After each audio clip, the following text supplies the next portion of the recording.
देवराज देवताओं के राजा इंद्र को भी कथा नहीं सुनी, सुनाई गई। यम प्रव्रजंत मनुपेतमपेत कृत्यम द्वैपायनो विरह का तर आजुहाव। ऐसी कथा सुनाइए, भक्ति ज्ञान वैराग्य बढ़ जाए। तब सूत जी ने कहा, गोपियां क्यों रोती हैं कि मेरे कन्हैया शायद मेरे इन आंसुओं से प्रसन्न हो। मैं रो रही हूं उनके लिए। जो जस करहि सो तस फल चाखा, जो जैसा करेगा वैसा भरेगा। तो राम के वनवास जाने का कारण केवल राम है, राम भगवान है। क्या ताकत मंथरा की, क्या ताकत कैकेयी की कि राम को वनवास भेज सके। ये लीला है, ये खेल है। ये खेल ना समझने वाला मूर्ख है, वो खेल समझने वाला संत है, भक्त है। समझ गया प्रभु, ये लीला है, तुम खेलो, हम तुम्हारे पीछे पीछे हैं। इसलिए लोग कई बार ना समझ पाने के कारण भगवान पर किंतु परंतु ये वो करते रहते, खेल जानते नहीं, माया समझते नहीं। चलो अब हुआ क्या, राम का वनवास हो गया तो जिम्मेदार कौन है?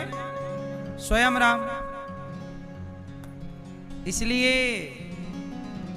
आपके जीवन में कोई सुख आए कोई दुख आए, किसी को जिम्मेदार ना बनाइए। तेरे कारण मुझे दुख मिला, तेरे नहीं नहीं, ये मेरे ही नसीबों का है।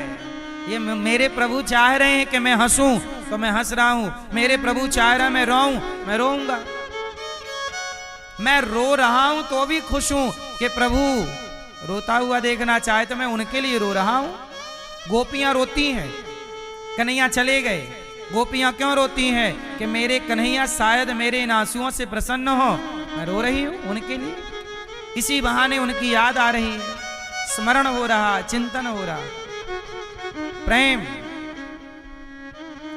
इसलिए भक्त जो है कभी दुखी नहीं रहता।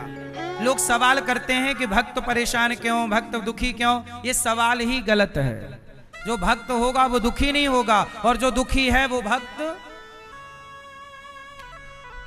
सिंपल। मैया समझ में आई? हाँ।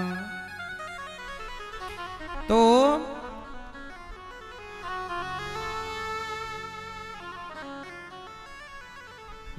भगवान अब यम प्रव्रजंत मनुपेतमपेत कृत्यम द्वैपायनो विरह का तर आजुहाव। पुत्रेति तन्मयतया तरवोभिने दुस्तम सर्वभूत हृदयम मुनिमान तोष्मि। सुखदेव जी प्रकट हुए, चल पड़े। 88,000 संतों के बीच में जब सूत जी आए, सब सूत जी का, शौनक आदि ऋषि ने खड़े होकर सूत जी का स्वागत किया। सूत जी से कहा शौनक आदि ऋषियों ने कि हमें कथा सुनाइए। कौन सी कथा? जिससे भक्ति ज्ञान विरागाप्तो विवेको वर्धते महान। ऐसी कथा सुनाइए, भक्ति ज्ञान वैराग्य बढ़ जाए। तब सूत जी ने कहा कि एक बार देवताओं के राजा इंद्र ने कथा सुनने का प्रोग्राम बनाया, और राजा परीक्षित जी को शुकताल में जब सुखदेव जी परीक्षित जी को भागवत सुना रहे थे तो देवताओं के राजा आए। कहा सुखदेव जी कथा हमें सुना दो। सुखदेव जी ने कथा इंद्र को नहीं सुनाई। क्यों? इंद्र अधिकारी नहीं। जब इंद्र का कथा नहीं सुनाई तो इंद्र को ऐसा लगा मेरा अपमान हुआ। तब इंद्र गए ब्रह्मलोक, तराजू बांधी, एक पलड़े पर भागवत जी को रखा, दूसरे पलड़े पे भागवत जी के साथ साथ स्वर्ग के सुखों को रखकर तौला। भागवत जी का पलड़ा भारी था। देवराज इंद्र को भी भागवत नहीं सुनाई सुखदेव जी ने। भागवत सुनने के अधिकारी सब नहीं हैं। क्यों? भागवत के अधिकारी सब हैं। जैसे परमाणु बनाने के अधिकारी सब नहीं है। सारे देश को कहां इजाजत है? परमाणु बनाने की खबर मिल जाए तो देखो, अमेरिका पटक दे बम, तुम नहीं बनाओगे। ईरान को रोक रहा तुम परमाणु शक्ति मत बनो। यही तो युद्ध चल रहा है। परमाणु शक्ति ना बनने का और बनने का ही तो युद्ध है।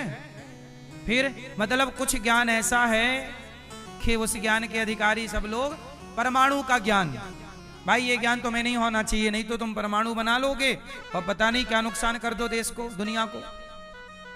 इसलिए कुछ ज्ञान ऐसा है जिस ज्ञान के अधिकारी केवल भक्त लोग होते हैं। जो भगवान के परम भक्त हैं वो भागवत जी के अधिकारी हैं।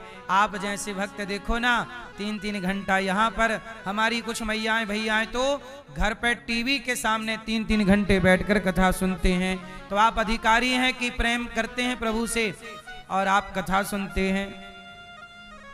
देवराज देवताओं के राजा इंद्र को भी कथा नहीं सुनाई गई। तब इंद्र ने तौला, भागवत जी से भगवान प्रकट हुए।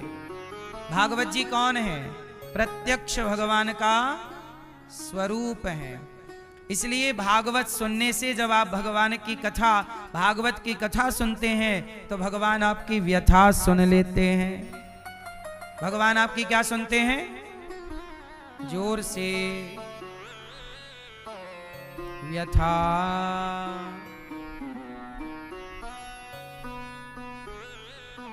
इसलिए भागवत की कथा अभी पोथी पाठ होंगे तो आप भी अपने पितरों के लिए आगामी जो पोथी पाठ इस पावन से पुरुषोत्तम माह में हैं, आप भी अपने माता पिता के लिए भागवत जी के पोथी पाठ करा सकते हैं 4 जून से 10 जून।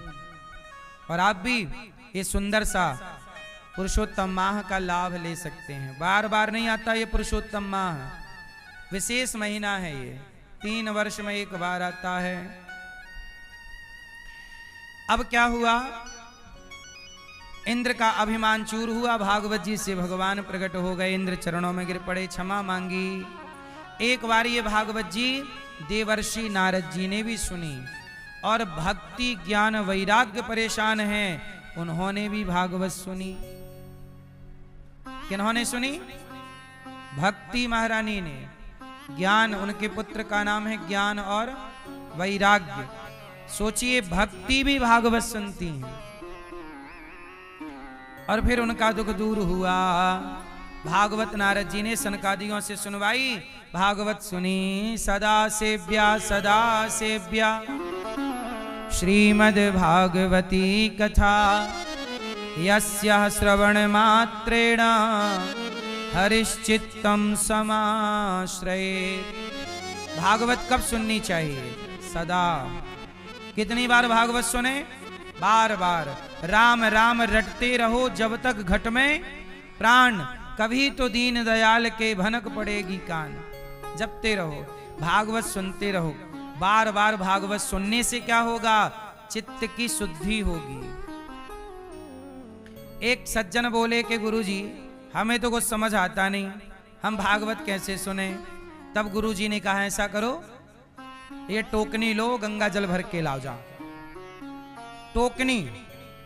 टोकनी में बांस की नहीं बनती वो टोकनी, और उसमें गंगा जल, अच्छा वो कोयला वाली थी, उसमें से उठा के उस कोयला और भट्टे पे डालते तो वो कोयले से क्या हो गई थी? काली। गुरुजी ने कहा चेले को जाओ जरा टोकनी में पानी भर लाओ गंगा जल। वो गया गंगा जी में डाला, काय को पानी भरे? टोकनी में कोई पानी भरेगा? 10-20 बार डाला, 50 बार पानी ना भरा। गुरुजी के पास आया, गुरुजी खाली पानी नहीं भरा। गुरुजी बोले पानी भले नहीं भरा पर देखो टोकनी बदल गई कि नहीं? टोकनी बदल गई, काली थी, सारा पानी में डूब डूब के कालापन छूट गया। ऐसे भगवान की कथा समझ में ना आए पर जो आपके जीवन में पाप का कालापन है वो सत्संग के जल से छूट ही जाएगा। सत्संग ना समझ में आए तो भी सुनो, कथाएं ना समझ में आए तो भी सुनो, डूबे रहो।